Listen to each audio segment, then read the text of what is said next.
Everyone has magic within them. Yes. I definitely have a happily ever after thing going on.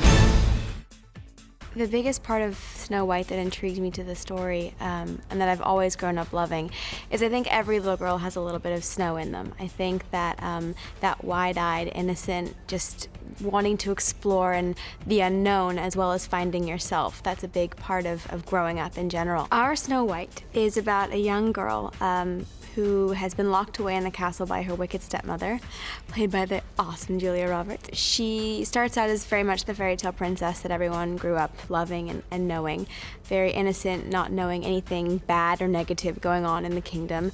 And her fairy tale godmother-esque figure, Baker Margaret, enlightens her and tells her that everything is not as it seems and she really needs to go out and regain her kingdom. And she realizes she needs to take control. And through her journeys of meeting the 7 dwarves, who really turn out to be somewhat of mentors to her, they teach her about empowering herself, and she really fights for her own kingdom and to gain it back. And in the end, she turns into a young woman who has fallen in love in the process of winning her kingdom back.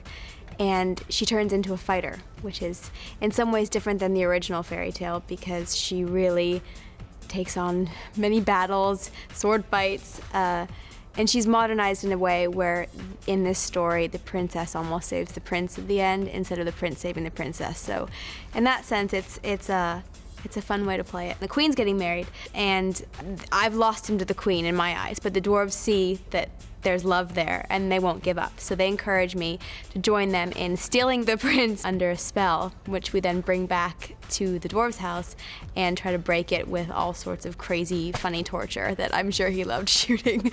And ultimately I throw water on him, and then obviously the kiss is what really breaks the spell. The costumes are out of this world. I always wanted to do a period piece, and these costumes are couture. I mean, they're wearing art.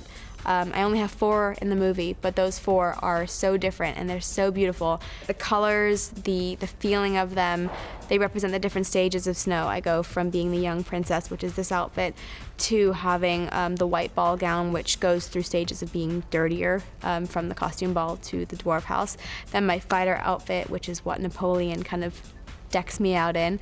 And then I probably have to say my favorite is my wedding dress, just because of the color and kind of the iconic nature of the overall look. It's a huge dance number where you're celebrating life, you're celebrating believing in yourself. It's something for everyone. Like I said, I think there's a little bit of snow in every young girl, and I think that this celebration of life can be put towards any situation and any person. It's just kind of letting loose and letting yourself be you. Who feels like crashing a wedding?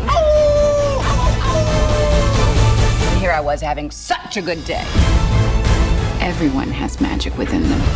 Yes. I definitely have a happily ever after thing going on. Mirror, mirror